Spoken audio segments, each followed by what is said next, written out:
So it's time to try and get the fence apart on the new 100-year-old bus joiner. So since this is fairly stiff, I put some WD-40 on it and just let it soak for a little bit. The adjustable wrench is not strong enough to get it to loosen up. It will rattle back and forth, but it doesn't do much, so I'm pretty sure things are stuck. Which isn't surprising, because, if it hasn't been moved for a while, things get stuck. So, used WD-40, let it sit, and then, before then, need to clean it off some more. So, scrubbed it with the toothbrush and then vacuumed it up. And then realized, hey, that's dust. I don't know what kind of dust that is. I should put my gear on. And so I got my respirator on, and there we go. So, yeah, a little bit of work. Hey, look, that's the video we just watched. And here it came apart. Yay! Of course, that part's stuck, but that's alright. And the flashlight does not work. Don't use the flashlight. It's too bright. You should have used the overhead light like you used later. Anyway, so it's cool the way it works. There's the end piece that comes out with some pins. Of course, that is stuck now that the other piece moved. But yeah, that's pretty cool. Nice little cast iron bits with pins stuck in on both sides. And that one's fully stuck that I had sticking and soaking later. There's a number 2 there. Still don't know why, but it's cool. That's at least the right hand side. So I just got to try and put things back where they're supposed to be. So I'll try and keep that sorted.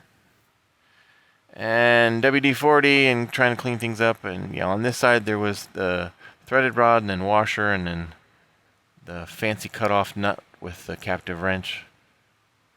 And that's cool. Yeah, I don't know if that captive wrench was broken originally or what, but yeah, you can see it coming apart. I don't know if it was brazed in order for it to be a captive wrench or it broke and then they brazed it. But in any case, it's cool. Hey, look, there's another video. There's the lit video with the light. I have things all out of sequence, but you get the idea. This is more for documenting where the parts go and how things were set up than much else. It's not necessarily a how-to video, but it's still cool. It'll help me document it for when I put things back together.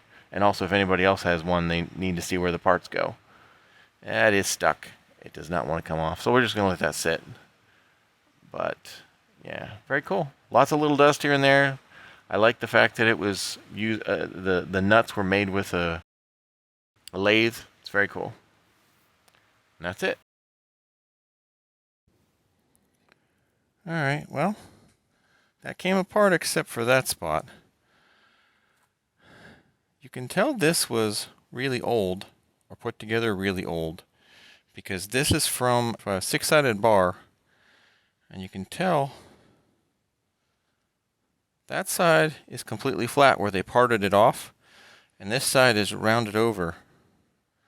So that's really cool. That was back when they made nuts and things for applications versus they just pulled them off a shelf.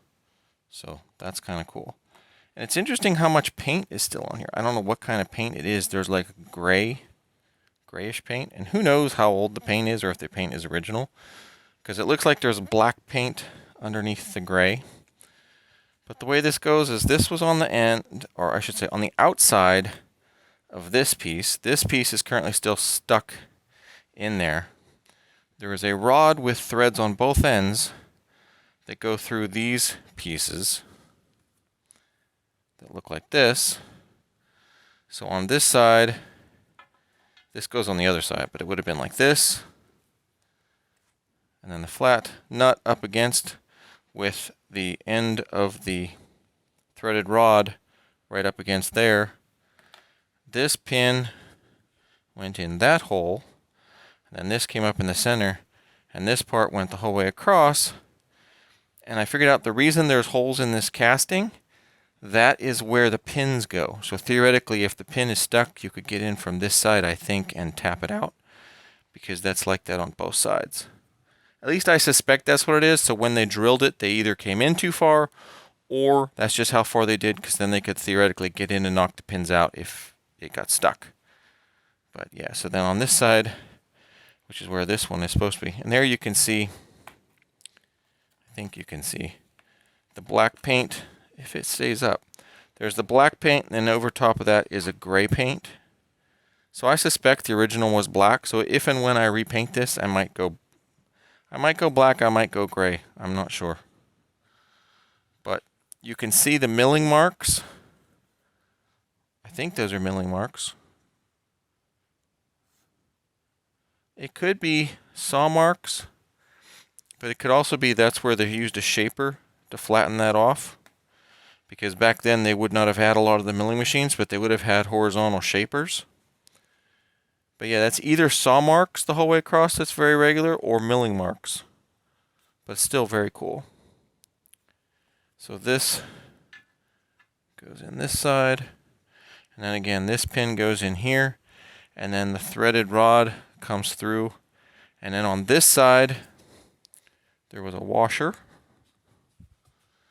and then this captured wrench went into the nut like that, and then that was attached on this side. So this would let you loosen and tighten, so depending on where the captured wrench was attached, it would either loosen or tighten that to allow this to do the angle. So loosening that would end up allowing you to use the angle. That's why this has the 45 on the back of it, because this faces down on the fence.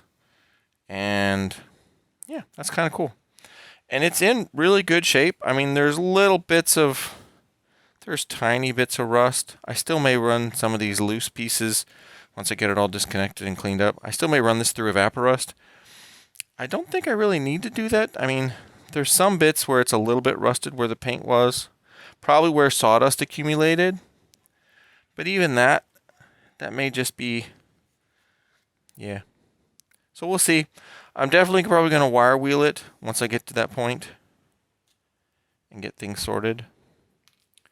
Oh, and you can see A Best Cabinets Kitchen Remodel Specialist was at least one of the owners of this prior to me. I think that same thing was on one of the other spots as well, on the main unit. But yeah, this is cool. It's very heavy. That's like a 1/2 inch of cast iron for the fence, thickness wise. And it looks like this is hollowed out just because there's paint on that. So either it had hollowed out when they accidentally ran into it with the jointer at times. Maybe these little bits were where it went down too far, or they had the head raised too much or something, or tables adjusted wrong. But this inner tilt is less. Like you can see it goes, well, I think you can see it goes over, down, up again. So this is where the head would go. So when it's tilted, this gave a little extra space for that. And that looks like an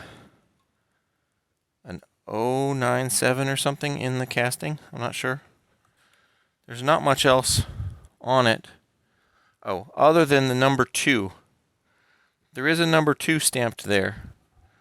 I did not yet see on this side if this has a number 2 or if some of these other spots have a number 2, but I did see that there was a number 2. I think it's just I know it's a 2, but I don't know if there's anything else. I think that's just a 2 though. But yeah, that's very cool. I like it so far. So I'll let this sit for a while and come back and see if I can get that loose. And if I can get that loose, I probably put all these little pieces into the Evaporust. It looks like this wrench has been brazed at one point. They probably cranked on it and broke it. Yeah, it definitely looks brazed. But that's fine. I mean, it's fixed. It is slightly rusted, but not too bad. Yeah, and this one you can also see it's very flat trimmed off. Now part of that is you want to have it up against the surface, but I think that's also what it looks like when you just trim it right off. And they did not, they just cut the threading right off. There's no chamfering or anything on the inside where the threads go. So yeah, very cool. And then the handles, I don't know if these are original. They may have been dipped in plastic at some point. just to make them slightly more wear resistant from fingers and stuff. But these have some rust on and a washer. And the threads are a bit mangled in some spot, like up at the top area, but the bottoms are good. So my guess is this section is where it would hit the fence at times, because the fence, this part is fairly thick, so depending on how it goes in there. But yeah, so I'm probably going to soak those as well. I'm going to leave the plastic on there.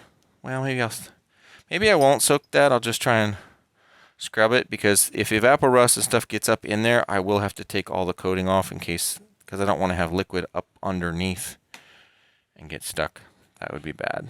That would be a recipe for rust. So, very cool. So that's the fence. And again, yeah, you can see, well, I can see here, there's black and then gray. So I don't know if the black was primer and the gray was just some secondary paint that somebody threw on at some point in its 110-year life. But considering it's 110 years old, it doesn't look like there's any cracks in the fence or any of these parts other than the wrench, which they probably would have cranked too much and maybe hit with a hammer to break.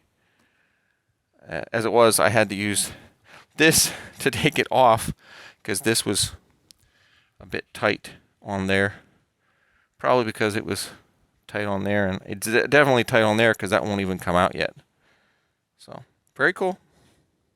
So this part is, once it's cleaned up, will be mostly done and ready to go.